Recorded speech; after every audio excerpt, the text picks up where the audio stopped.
भगवान विष्णु पालनहार of this सृष्टि, वे सृष्टि के रचयिता, पालनहार और संहारक हैं। उनकी महिमा अनंत है और उनकी कृपा से ही यह संसार चलता है। विष्णु जी की पूजा और आराधना से भक्तों को शांति और मोक्ष की प्राप्ति होती है। उनकी इमेज शांति और दिव्यता दिखाती है। उनके चेहरे पर हमेशा एक शांत मुस्कान होती है, जो उनके भक्तों को आशीर्वाद और सुरक्षा का अनुभव कराती है।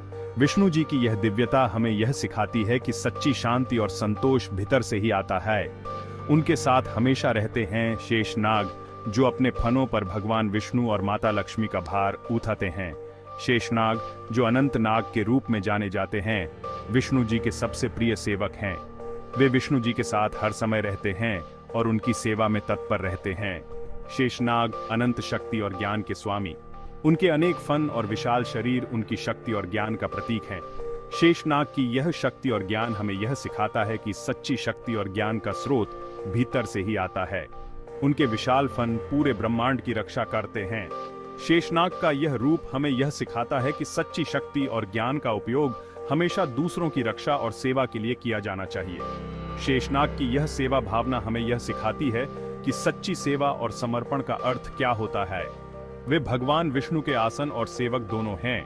शेषनाग का यह रूप हमें यह सिखाता है कि सच्ची सेवा और समर्पण का अर्थ क्या होता है। शेषनाग की यह सेवा भावना हमें यह सिखाती है कि सच्ची सेवा और समर्पण का अर्थ क्या होता है। विष्णु और शेषनाग का यह अटूट बंधन धर्म और समर्पण का प्रतीक है। यह बंधन हमें यह सिखाता है कि सच्ची भक्ति और समर्पण का अर्थ क्या होता है। विष्णु और शेषनाग का यह बंधन हमें यह सिखाता है कि सच्ची भक्ति और समर्पण का अर्थ क्या होता है। यह बंधन हमें सिखाता है कि जब शक्ति और प्रेम मिलते हैं, तभी सच्ची शांति मिलती है। विष्णु और शेषनाग का यह बंधन हमें यह सिखाता है कि सच्ची शांति और संतोष का अर्थ क्या होता है।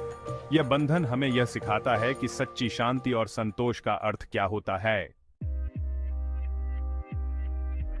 शेषनाग, जिन्हें अनंत भी कहा जाता है, एक दिव्य सर्प हैं। शेषनाग का नाम सुनते ही हमारे मन में एक विशाल और रहस्यमयी सर्प की छवि उभरती है, जो अनंत काल से ब्रह्मांड के रहस्यों को अपने भीतर समेटे हुए है। वे कश्यप ऋषि और उनकी पत्नी कद्रु के पुत्र हैं। कश्यप ऋषि, जो स्वयं एक महान ऋषि थे, और कद्रु, जो नागों की माता मानी जाती हैं, ने शेषनाग को जन्म दिया। शेषनाग का जन्म एक विशेष उद्देश्य के लिए हुआ था। शेषनाग का विशाल शरीर पूरे ब्रह्मांड में फैला है। उनकी कुंडलियों में अनंत ब्रह्मांड समाहित है और वे इस ब्रह्मांड के हर कोने को अपनी उपस्थिति से भरते हैं। उनकी उपस्थिति से ब्रह्मांड में संतुलन और स्थिरता बनी रहती है। वे अपनी कुंडलियों पर पृथ्वी को संतुलित करते हैं। शेषनाग की कुंडलियों पर पृथ्वी का संतुलन एक अद्भुत दृश्य है, जो हमें यह सिखाता है कि धैर्य और स्थिरता से हम किसी भी चुनौती का सामना कर सकते हैं। वे भगवान विष्णु के शाश्वत सेवक हैं और उनकी आज्ञा का पालन करते हैं।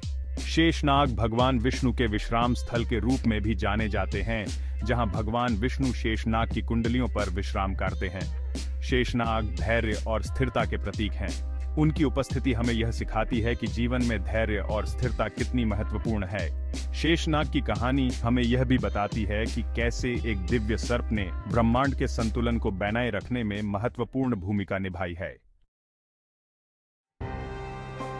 पुराणों में शेषनाग की बहुत सारी कहानियां हैं। शेषनाग, जिन्हें अनंत भी कहा जाता है, एक विशाल नाग हैं जिनके हजारों फन हैं।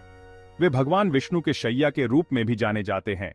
एक कहानी के अनुसार जब देवताओं और असुरों ने समुद्र मंथन किया था, तब शेषनाग ने मंदराचल पार्वत को अपनी पीठ पर रखा था। समुद्र मंथन की इस प्रक्रिया में शेषनाग ने रस्सी का काम किया, जिससे अमृत की प्राप्ति हुई। शेषनाग ने मंदराचल पार्वत को स्थिर रखने के लिए अपनी पीठ पर उठाया था, ताकि समुद्र मंथन सुचारू रूप से हो सके। इस घटना ने शेषनाग की अद्वितीय शक्ति और धैर्य को दर्शाया। यह भी कहा जाता है कि शेषनाग ही बलराम और लक्ष्मण के रूप में पैदा हुए थे। बलराम, जो भगवान कृष्ण के बड़े भाई थे, और लक्ष्मण, जो भगवान राम के छोटे भाई थे, दोनों ही शेषनाग के अवतार माने जाते हैं। ये कहानियां शेषनाग की शक्ति, बुद्धि और समर्पण के बारे में बताती हैं।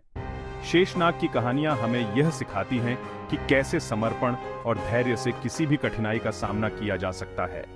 शेषनाग की उपस्थिति और उनकी कहानियां भारतीय संस्कृति और धर्म में एक महत्वपूर्ण स्थान रखती हैं। शेषनाग सिर्फ कहानियों में ही नहीं हैं, वे भारतीय संस्कृति और आस्था का हिस्सा हैं। बहुत से मंदिरों में शेषनाग की मूर्तियां होती हैं। नाग पंचमी के दिन शेषनाग और अन्य नाग देवताओं की पूजा की जाती है। ज्योतिष में भी शेषनाग का जिक्र होता है। कालसर्प दोष कुंडली में एक तरह का योग है जो शेषनाग से जुड़ा है। यह दोष व्यक्ति के जीवन में बहुत सी परेशानियां ला सकता है। कालसर्प दोष को दूर करने के लिए शेषनाग की पूजा और कुछ खास अनुष्ठान किए जाते हैं। शेषनाग हमें धैर्य, स्थिरता और समर्पण का पाठ पढ़ाते हैं।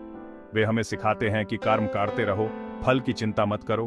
शेषनाग की कहानी हमें यह भी बताती है कि सच्ची शक्ति प्रेम और समर्पण में होती है। यह संदेश आज भी उतना ही महत्वपूर्ण है जितना पहले था।